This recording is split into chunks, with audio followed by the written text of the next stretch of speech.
Next up for us, we've come to Kimpton Down Stables to meet classic winning trainer Ralph Beckett.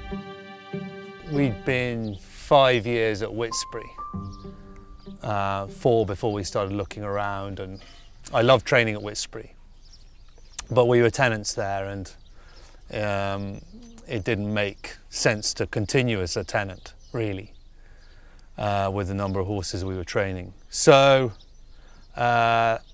originally they put this place on the market without the gallops, and I wasn't interested, and then they came back to us. We came and looked at it in February 2010. And I came and looked at it with my brother-in-law, who now works for Savills. And we got back in the car having looked round, and he said, well, what do you think? And I said, I think we'll probably get it done. He said, well, that's good, because we're the only people who've looked at it. How do you know that? I said. He said, because the agent didn't know which key went into which lock. So we were always going to do a deal from that moment on. And we moved in December 2010. You remember it was a pretty savage winter, but we got it done, and almost immediately Toby sent me a horse to train and got involved in at least one other syndicate. And he was great fun and a great supporter of ours. And I really enjoyed training for him. We had a little filly by Halling who won 3 or 4 for him, and he was in a couple of 2-year-olds that did okay as well, a Verglass 2-year-old as well. So we had a great time with him, and it was, I miss him. He was a great encourager, wasn't he? He was he was incapable of looking back, I discovered. You know, what had gone. He was all about what was going to happen next. And so has he influenced you in a positive way going forward now about how you deal with things in life as much as you do as a trainer? I'm not sure, because I knew him for such a short time. I'm not sure he was as much an influence on me as others, but I certainly wish he was still around. Yeah. And does it feel like home now? Yeah. I mean, we're here 7 years, so we've been here longer than anywhere else. We were 6 years training in Lambourne and 5 at Whitesbury. So, yeah, it's definitely, and I'm not moving again, that's for sure. It nearly did me in the second time, so I'm definitely not. We're here for the duration now. It's a big operation, isn't it? I mean, you're what, I think 34 horses out in the first lot that we saw, and you've got plenty of kind of British staff, which is in modern racing seems slightly unusual. Yeah, we take plenty from the racing schools, and that's worked very well for us. The racing school keep throwing good people at us, and we continue to tread that path.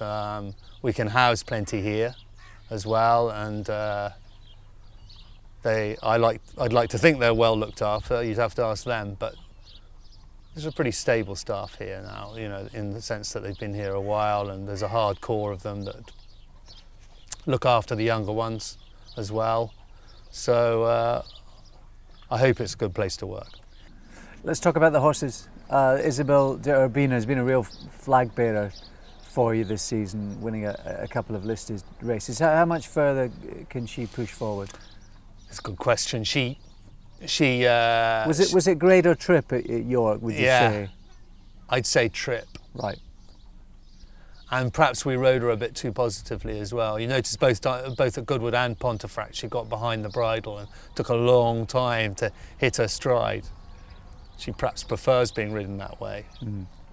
Harry thought the ground was quick enough for her at Pontefract. I'm sceptical about that, but given her previous best form was with more juice in the ground, I can see his point, but it's difficult to win under a penalty at whatever level you're running at. So I'd hope that she'd go forward again. We'll put her in the Lily Langtree, or we've put her in the Lily Langtree, and if she didn't go there, I might run her in the Give Thanks at Cork a bit later in August. So I hope she can go back and win a Group 3 at some point. Yeah, she's got plenty of resolution, and was a very immature 2-year-old, hence her only run, and you know, we had to mind her last year as well, so I'm inclined to be a little bit more aggressive this time. Mitchum Swagger ran his eyes out for you first run for you in the Lincoln. We've not seen him since. No, he's had an issue. He's back in work now, and obviously with this prolonged dry spell, he's a horse with better with juice in the ground. Having watched the Queen Anne, I'm tempted to put him in the QE2, you know, it's, with David O'Mara's horse finishing second. I don't know whether that's, you know, whether he's up to that, but his work immediately post the Lincoln was good, was excellent. We felt he was working better after than he was before.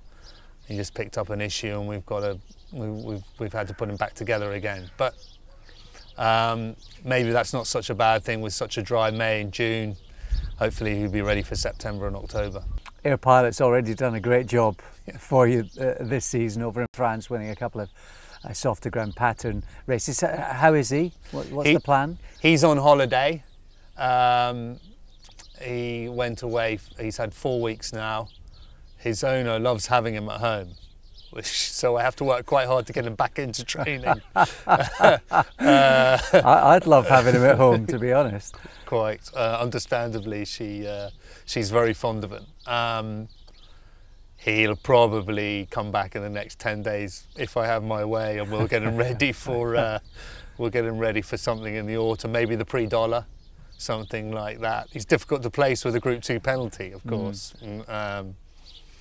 But it was great fun with him in the spring, and you know, at 9, I don't think any of us is expecting a lot more, really. So, and he's always found it difficult to win with a Group 3 penalty. So, a Group 2 one is even trickier. But heavy, you know, if we find soft ground somewhere, then he'll always have a chance. Mount Moriah, I should have asked you about it as well. Of course, went to Ascot. Really solid horse. Is he a 1.6 mile horse? Does he nearly get 2? We saw that at Ascot late last autumn. I've always felt that he wanted all of 2 and further. Certainly his pedigree would suggest that there's a Dark Angel brother who got 1.5 miles well. So a lot of it's to do with ground. He is better with juice in the ground, and he just can't quite finish out on faster ground, in my opinion. So I would think that we'll probably, we might sort of think about the Gladiateur or a race like that in the autumn. There are various options for him along those lines, and we'll probably head that way. I'd probably go back to Group 2 and Group 3 before going anywhere, I would think. Tell us about your 2-year-olds. You got a few for Judmont, including Chaleur, who came from what looks now a decent Kimpton race to win on the Next Star. Well, where's this one at? It was a quick time at Leicester. She ran a much quicker time than the 3-year-old handicap later on the card. I think it was a 0 to 80. So and sort of wasn't really challenged either. So I'm keen to roll the dice with her, and we'll do that. It's just a question of where. Dave Dexter won first time up for you, and has run creditably since. What's the key to him, would you say? Soft ground. I didn't feel that he handled it at Newbury. He sort of rolled around under pressure, and he looked a bit awkward. And he's a very genuine, straightforward customer. So we'll just kind of have to sit tight and wait until it rains again, I'm afraid. And is he the sort of horse that's easy enough to keep fit and to keep ticking over? Yeah, he's trained himself, hence winning in April at Newbury. You know, we wouldn't have too many 2-year-olds win that early. So we'll keep him on that road. He was a Tastel's book 3 yearling, so we might aim him at that sales race in October as well. Make that part of his plan. I saw your Frankel horse out of Puff, who of course you trained as well, with loads of talent and ability. Just remind us about her racing career. She was a breeze-up filly and had quite a good 2-year-old career. She was 4th in the sense that she wasn't a stakes winner, but she was 4th in the Cheveley Park. She ran well in the Lowther. and then won the Fred Darling first up at 3. She slightly fell between 2 stalls because she was a 7 furlong filly, and they were tough enough to place at 3. Having won a trial, she didn't get a mile, but she was genuine and consistent. And he's a grand sort of horse with a very good attitude. He might go away for an away day. We can't get on the grass at the moment with this continued dry spell, so we may take him away later this week for a spin round Kimpton and see where we are there. But I'd hope he'd appear sometime in July. And would he be towards the 4 in the pecking order? It's always educated guesswork, isn't it, on what you see at home? Yeah. At the moment, yeah, he'd be one of the unraced ones that we'd have aspirations for. I just need to see what he can do. And generally, the quality of your youngsters? They're a good bunch. Something for everyone. You know, there's more colts this year than we've had in the past. But homebred fillies would be our sort of staple diet, and there's plenty of them. So, you know, for the owner breeders that we're lucky enough to train for, we'll keep going.